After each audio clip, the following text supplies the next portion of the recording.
Revelador informe, un documento de la organización estadounidense Centro para una Sociedad Libre y Segura señala que Venezuela estaría sirviendo de trampolín para que personas vinculadas con el grupo terrorista Hezbollah puedan entrar a Estados Unidos y Canadá. La investigación advierte que al menos 173 ciudadanos de Medio Oriente fueron detectados por las autoridades de Washington y Ottawa portando documentos de identidad venezolanos. En el estudio además se vincula al exministro de Interior y Justicia y actual gobernador del estado de Aragua, Tarek El Aissami, con el fundamentalismo islámico. Un estudio elaborado por la organización estadounidense Centro para una Sociedad Libre y Segura, intitulado Canadá en guardia evaluando la amenaza de seguridad migratoria de Irán, Venezuela y Cuba, advierte que Venezuela está sirviendo como puente a fundamentalistas islámicos para ingresar a Canadá. El reporte de la organización Centro para una Sociedad Libre y Segura destaca los intentos de violación del sistema migratorio de Canadá. Examina el rol de Venezuela como un puente para que iraníes encubiertos entren a Canadá. Revisa el uso del intercambio cultural y otras estrategias suaves de poder para ganar apoyo de los seguidores del estado de terrorismo y presenta recomendaciones preliminares de políticas para fortalecer el sistema migratorio y el sistema de seguridad nacional canadiense. En el mismo informe señalan que personas de Medio Oriente han sido detectados con pasaportes venezolanos, mientras que otros individuos de nacionalidad iraní habían intentado ingresar a la nación norteamericana provenientes de Caracas. Pero el estudio arroja aún datos más reveladores. Vinculan a líderes del chavismo como el actual gobernador del estado de Aragua y exministro de Interior y Justicia Tarek El Aissami con el fundamentalismo islámico. Comprometido con el régimen cubano y administrado por venezolanos simpatizantes de la revolución, el sistema migratorio Misión Identidad facilita la entrada de agentes cubanos a Venezuela, infiltrándolos en varias misiones sociales venezolanas y en el sistema de seguridad nacional. Además de los cubanos, el grupo llamado Saime facilita a los viajes de las organizaciones de traficantes de drogas, guerrillas colombianas y grupos islamistas. Esto ha sido perpetrado por Tarek El Aissami, un aliado clave de Irán, Siria y Hezbollah. El Aissami no sería el único miembro de su familia vinculado con Hezbollah. En la investigación señalan que su padre, Zaidan El Amin El Aissami, sería un ardiente promotor del yihad islámico y cercano a un ex colaborador militar de Saddam Hussein. Pero en el texto publicado también indican que entre las personas que intentaron ingresar a Canadá se encuentran familiares de un ciudadano iraní señalado por el gobierno de Estados Unidos como uno de los más importantes representantes de Hezbollah en Venezuela y quien mantiene estrechos contactos con la máxima cúpula del régimen de Nicolás Maduro. Para Estados Unidos y la Unión Europea, Hezbollah es un grupo terrorista libanés fundado por un contingente de la Guardia Revolucionaria iraní. Le damos la bienvenida a Joseph Humire, director ejecutivo del Centro para una Sociedad Libre y Segura y además autor de este informe. Gracias por acompañarnos desde Washington. Bienvenido. Gracias, Juan Carlos. Un gusto estar con ustedes y saludos a toda la teleaudiencia en América Latina. Fíjese, señor Humire, que por sacar este tipo de informaciones se empiezan a escribir ya en las redes sociales que NTN 24 no solamente debe ser sacado de las parrillas de cables como ya ocurrió en Venezuela, sino también de las redes sociales que nos deben censurar porque estamos manipulando y estamos mintiendo. Usted manipula, usted miente y nosotros estamos cayendo en el error de copiar su manipulación y su mentira, señor Humire. Bueno, no, para nada. Desafortunadamente, y no quisiera que sea una manipulación, pero es la verdad, es los hechos y los datos que hemos recopilado por más que 2 años, no simplemente desde Venezuela, pero de toda América Latina y hasta desde Canadá. El estudio empezó en realidad cuando estábamos con el Parlamento canadiense en 2012 y ellos nos indicaron que estaban teniendo un problema con iraníes que estaban llegando a su país pidiendo proceso o pidiendo ser refugiados, pero presentando documentos sospechosos. Cuando se dieron cuenta que muchos de esos documentos que se estaban prestando estaban llegando desde Venezuela, ahí es donde lanzamos la investigación y llegamos a conocer 5 informes de inteligencia, no solamente de América Latina, pero también de Estados Unidos y de Canadá, que mostraban que esto fue más que una causalidad, que realmente esto fue un esquema que se empezó hace más que una década atrás y empezó con el exministro de Interior, Tarek El Aissami, cuando creó un sistema financiero y logística para atraer terroristas desde el Medio Oriente y llevar fondos y drogas de Latinoamérica hacia el Medio Oriente. ¿Qué tan fiables son estas fuentes, señor Umire? ¿Qué tan confiable es este trabajo de investigación que ustedes han hecho? ¿Y quiénes son, como dirían los venezolanos que se sienten aludidos en este momento, y valga el término con todo el respeto, quiénes son estos sapos, según ellos, que han dado a conocer este tipo de información? Mira, para que sepan, las fuentes principales han sido agentes de inteligencia de Canadá. Yo les entregué al canal y a otras fuentes periodísticas de medios 2 informes de Canadá de los últimos 2 años donde revela mucha de esa información que está en nuestro informe. Lo que nosotros hicimos es recopilamos los datos y lo pusimos ahí. Ahora también esto es muy conocido por las autoridades estadounidenses y también por otras autoridades dentro de América Latina que saben ya que este jet consiste. Más bien, hay un caso muy famoso que no tiene que ver directamente con Venezuela, pero está vinculado con estas revelaciones del informe. Es el caso de Ayman Juma. Es un libanés colombiano que estaba recopilando drogas y apoyando al grupo Hezbollah en Líbano. Y este jet que manejaba el señor Ayman Juma estaba vinculado con la misma red del señor Tarek El Aissami. Estas son muchas pruebas que existen alrededor de este caso, y yo creo que nosotros lo único que hicimos es agregamos más datos para contextualizar todo en un caso hemisférico. Las respuestas por parte de las embajadas de estos países, entiéndase Irán, Irak, Siria, en Venezuela, ¿han dado respuesta? Bueno, no directamente a mí, pero yo creo que lo que está pasando es que cuando tocas algo que realmente les afecta o algo que no estaba mirando, a veces hay una reacción, algo agresivo. Eso me imagino que estamos viendo. Lo que a mí me preocupa en realidad es que todo el mundo está mirando al Medio Oriente y obviamente hay muchos problemas ahí. Muchos de los actores del Medio Oriente, específicamente Irán y Hezbollah, están mirando así a América Latina porque lo ven como una puerta de entrada para atacar a su enemigo, lo cual es Israel y por extensión Estados Unidos. Más bien, yo estoy hablando desde Washington, D.C. y justo estos días en Washington, D.C. había una conferencia muy grande de cristianos del Medio Oriente que estaban aquí hacia Washington haciendo una conferencia, y se dio cuenta en los últimos días de la conferencia que los patrocinadores de esta conferencia de cristianos del Medio Oriente aquí en Washington fue personas que respaldan a Irán y Hezbollah. O sea, Irán y Hezbollah están tratando de acercarse a los cristianos del Medio Oriente para camuflar lo que realmente están tratando de hacer. Es lo mismo que están haciendo en América Latina. Están tratando de presentar una imagen que realmente es muy diferente de lo que son y lo que dicen, lo que hacen en el Medio Oriente y sus propios países. Y creo que eso es lo que les molesta más que todo. Hablamos del Hezbollah, pero ¿qué ha pasado, por ejemplo, con las denuncias que también existieron en un momento con que Venezuela servía de refugio a miembros de ETA, del grupo terrorista ETA, del separatista ETA en Venezuela? Incluso vieron fotografías y demás. ¿Eso también está en estos informes? No específicamente estamos hablando de ETA en los informes, pero a mí hay un caso de comparación en el sentido, no simplemente con ETA, pero hay otros grupos, la FARC mismo, la guerrilla colombiana, que les ha presentado. Y esta red que hizo Tarek El Aissami no simplemente se ha usado para apoyar a islamistas, también ha apoyado a mover fondos y drogas de Latinoamérica a Medio Oriente, y eso vincula a muchos otros grupos criminales, hasta grupos africanos que realmente hacen ese tránsito de Venezuela hacia el Medio Oriente y Europa. Entonces hay varios grupos criminales que están, esto es más que todo un esquema criminal, pero se está siendo aprovechado por grupos terroristas, y hay una cantidad de grupos que se puede mencionar.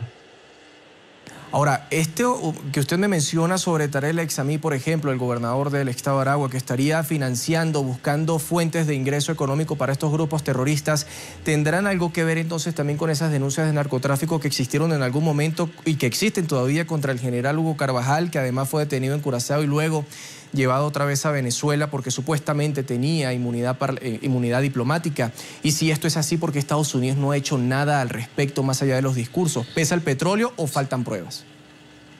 No faltan pruebas y tampoco es el petróleo. En realidad lo que pasa es que a Estados Unidos le falta legitimidad y le falta credibilidad en la región porque ha estado ausente por varios años. Tocaste el tema de Hugo Carvajal, el general de Venezuela que fue arrestado y hace poco en Aruba.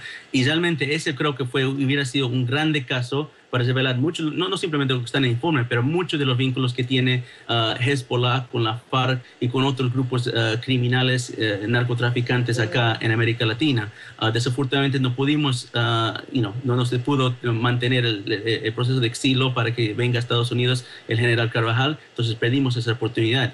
Pero eso no quita del hecho de que realmente estos fenómenos se siguen trabajando. Ahora, el ministro Tareq El-Aissami, el señor, lo que más que todo lo que creo que ha hecho es ha entrado una mafia del Medio Oriente en el gobierno venezolano, porque no es el único.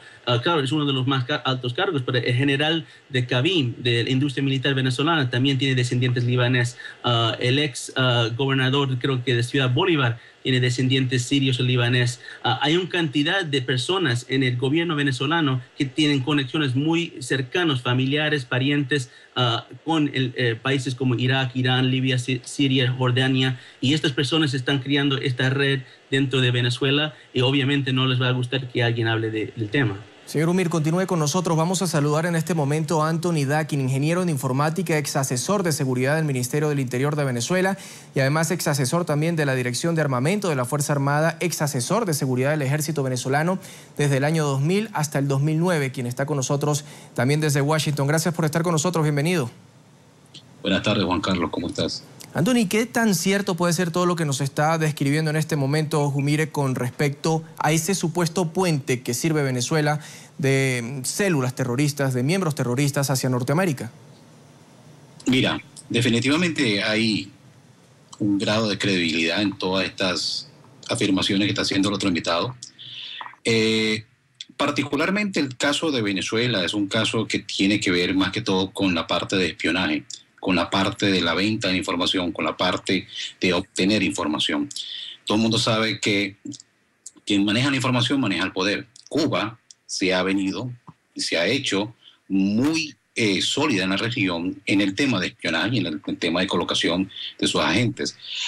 Quien está detrás de todo esto no solamente es Venezuela. Le echamos la culpa a Venezuela porque Venezuela fue el país piloto que obviamente implementó el sistema de identificación, pero detrás de ese país piloto existía ya una intención, y la intención venía de Cuba.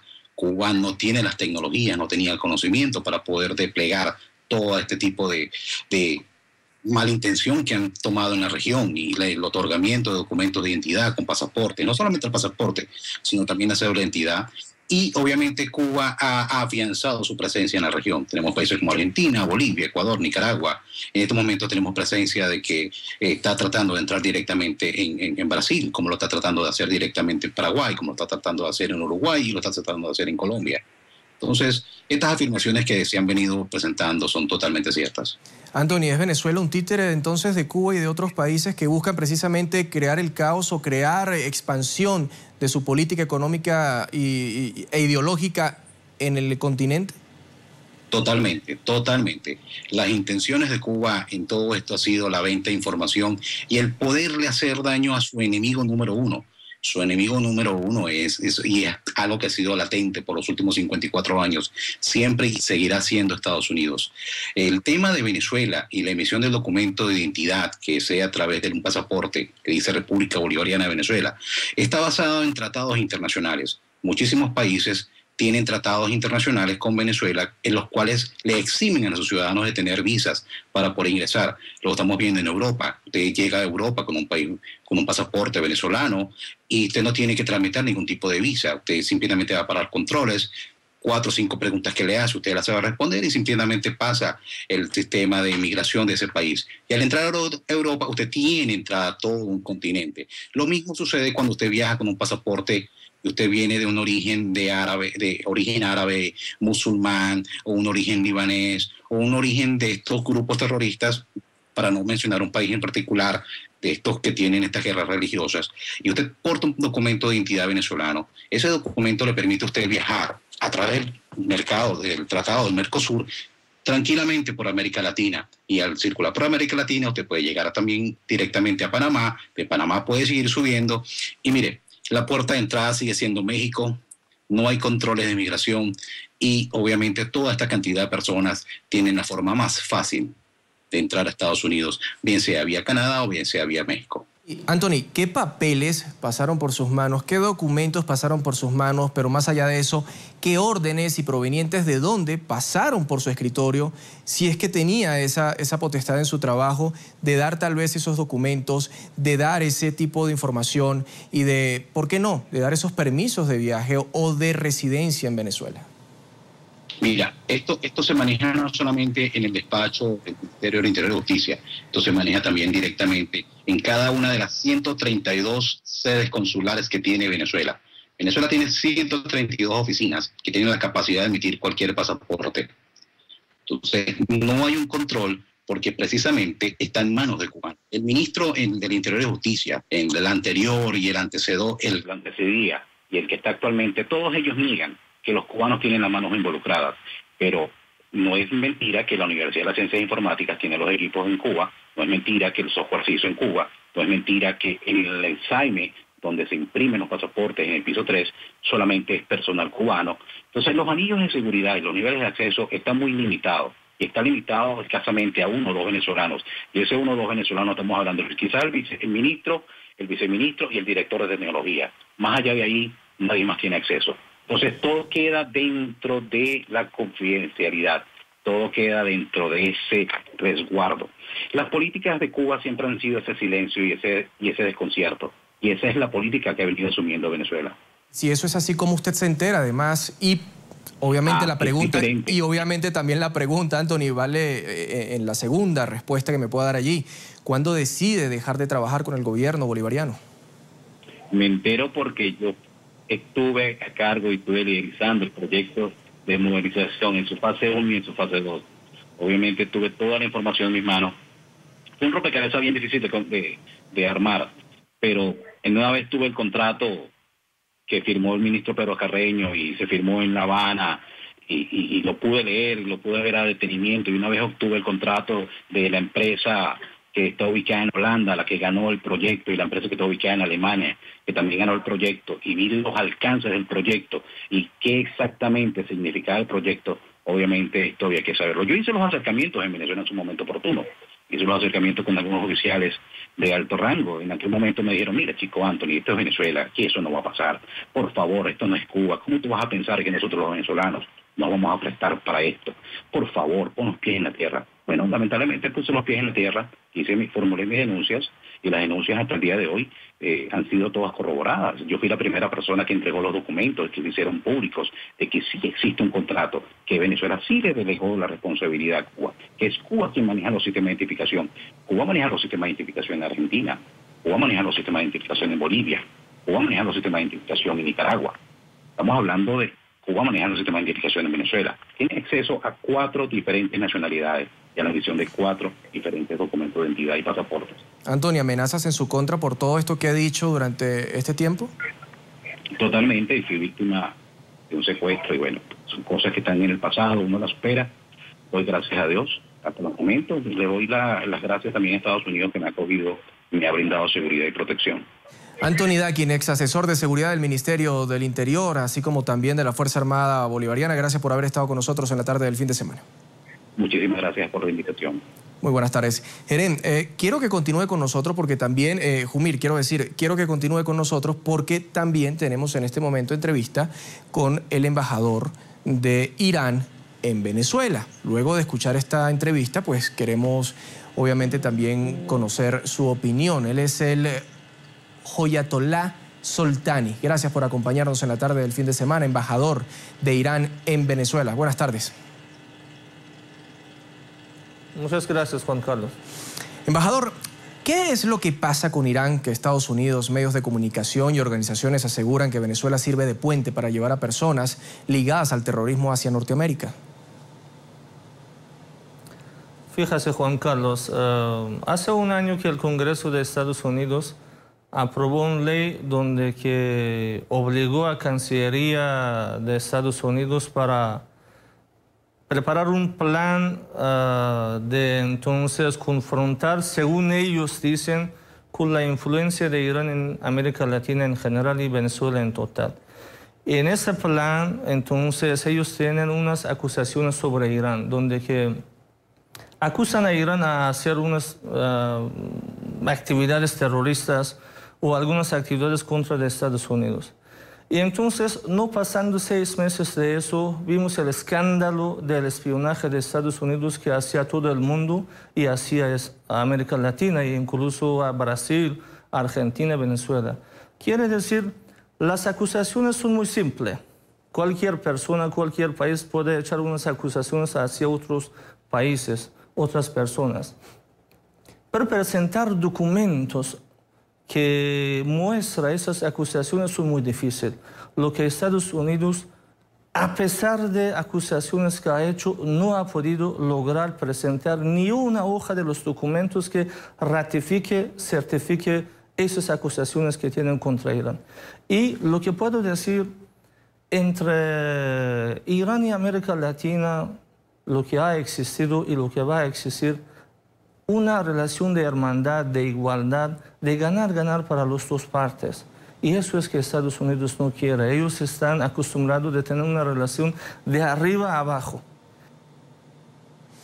Embajador, pero por ejemplo, el nuevo Herald, con trabajo de investigación que hemos visto también de UMIRE, afirma que son 173 los ciudadanos que han intentado ingresar a Estados Unidos y que han andado usando a Venezuela, portando papeles venezolanos, incluso partidas de nacimiento diciendo que son ciudadanos que nacieron allí, cuando son iraníes, iraquíes y sirios. ¿Cómo se maneja esta doble nacionalidad, si vale el término? Lo que puedo decir es que a esas cifras presentadas, declaradas por Casa Blanca, por algunas instituciones que trabajan por ellos, no hay ninguna confianza. Te doy un código. Si hace unos años que el secretario del Estado de Estados Unidos, la señora Hillary Clinton, aclaró o declaró mejor que la embajada de Irán en Nicaragua tiene 170 diplomáticos y es una amenaza para Estados Unidos en la región. Entonces, mientras que nosotros en aquel tiempo solo tuvimos un encargado de negocio en Nicaragua.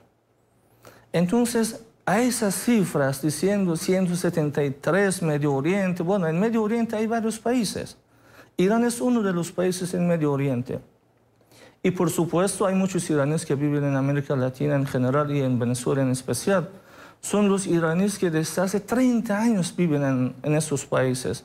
Tenemos los iraníes que, bueno, están nacionalizados y ahora se conocen como venezolanos, porque tienen la esposa venezolana, porque tienen los hijos nacidos en Venezuela.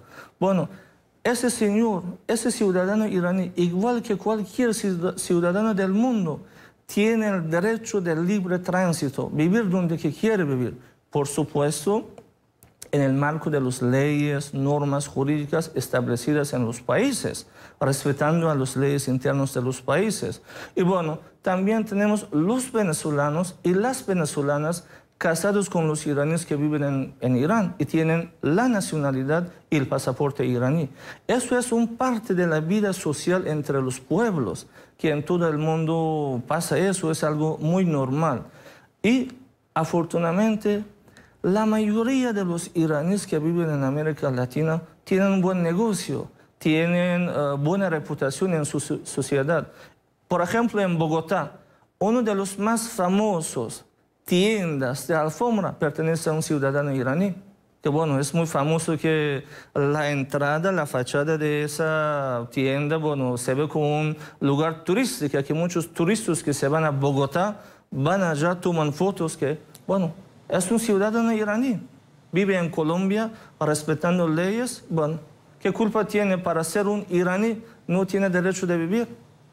Ahora, embajador, si usted asegura, y varios voceros del Islam, que son personas, religiones, ideologías de paz, ¿por qué, insisto, el diario Nuevo Herald, las otras organizaciones, como usted lo ha dicho también la Casa Blanca, afirman que algunos ciudadanos iraníes están ligados a grupos terroristas como el Hezbollah y que además en Venezuela el gobernador del estado, Aragua, Tarek El Aizami, estaría creando una especie de grupo de apoyo económico para este tipo de grupos en América Latina? Fíjese, lo que ha dicho a Herald Tribune de Miami, en primer lugar, nosotros no confiamos a lo que ellos dicen, porque 1000 veces hemos visto que han dicho mentiras y bueno, y posteriormente cuando que se reveló que era mentira, entonces lo taparon y siguieron entonces su plan de guerra psicológica, que es así, echar mentira y entonces arruinar las opiniones públicas sobre las personalidades. En segundo lugar, lo que ha dicho sobre el señor gobernador de Aragua, el presidente de Venezuela respondió, y creo que es un asunto que pertenece a los venezolanos, y ellos saben muy bien cómo defender de sus intereses nacionales y entonces de sus autoridades. Entonces, eso dejo que los venezolanos hablan, que es el caso de ellos, y nosotros no intervenimos en asuntos de los venezolanos. Y en tercer lugar, fíjate, poco a poco están aumentando las acusaciones de Estados Unidos hacia Venezuela. Un día están acusando a Venezuela a violar, no sé, derechos humanos. Otro día están acusando a las autoridades venezolanas que han tenido algún contacto, no sé, con grupos terroristas o con narcotraficantes. Pero en el fondo, ¿qué está pasando, Juan Carlos?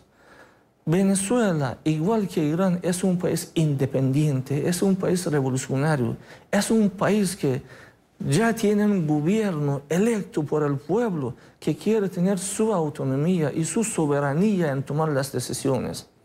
Entonces, esos países, esos tipos de gobiernos no convienen para Estados Unidos. A ese tipo de gobierno independiente que no obedecen las políticas de Casa Blanca, tienen que arruinar los norteamericanos. Es la política de ellos, ¿sí? Que a esos gobiernos tú tienes que arruinar, acusar, guerra mediática, guerra económica, guerra psicológica e incluso en algunos casos amenazas militares. Eso es la política que tiene Casa Blanca. Y afortunadamente lo que podemos decir, hoy en día la opinión pública internacional, mundial, está mucho más consciente, mucho más inteligente que antes. Y no confían tanto a las acusaciones que vienen por parte del gobierno de Estados Unidos. Embajador, pero hay quienes dicen que lo que busca Irán es una posición geopolítica y militar más cerca de los Estados Unidos, porque prácticamente estando en Venezuela o en esos países están en frontera con los Estados Unidos. Fíjate, nuestras relaciones con América Latina, Juan Carlos, vienen desde hace 100 años atrás. Quiere decir que nuestras relaciones con América Latina no es algo que ocurrió después de la Revolución Islámica iraní en 1979. Mucho antes nosotros hemos tenido esas relaciones con América Latina. Y por supuesto, hoy en día, cuando en las dos partes tenemos los pueblos revolucionarios, los gobiernos revolucionarios, donde que en base de una voluntad política y en base de una relación ganar-ganar para las dos partes, entonces se manifiestan para desarrollar, profundizar más relaciones, entonces lo haremos. Desde hace 100 años América Latina es el vecino de Estados Unidos, pero fíjate, ha ocurrido un cambio en el mundo, en general en América Latina en especial, Juan Carlos, que no tenemos que olvidar. Antes, cuando que América Latina, antes que Estados Unidos, Casa Blanca, tomaba una decisión para tumbar un gobierno en América Latina, no llegaba a unas horas o unos días que ese gobierno había sido tumbado en América Latina. El más famoso caso es el caso de Chile, en 11 de septiembre de 1973, si no me equivoco. Pero ahora la situación es totalmente diferente. Esa América Latina es totalmente diferente. Esa América Latina ahora tiene CELAC, tiene UNASUR, tiene Mercosur, tiene ALBA, que antes no existía. Esos cambios no tienen nada que ver con Irán. La resistencia de América Latina contra el imperio no tiene nada que ver con Irán. Eso viene de un sufrimiento que esos pueblos han recibido de Estados Unidos durante los siglos y durante las décadas. Y ese pueblo de América Latina de hoy está levantando. Entonces, está recordando lo que ha hecho Estados Unidos con ellos y en total está diciendo no a Estados Unidos.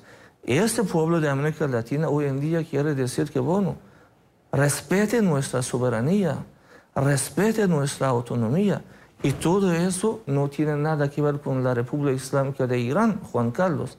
Irán solo está buscando una relación ganar-ganar en marco del respeto mutuo, hermandad, igualdad con América Latina.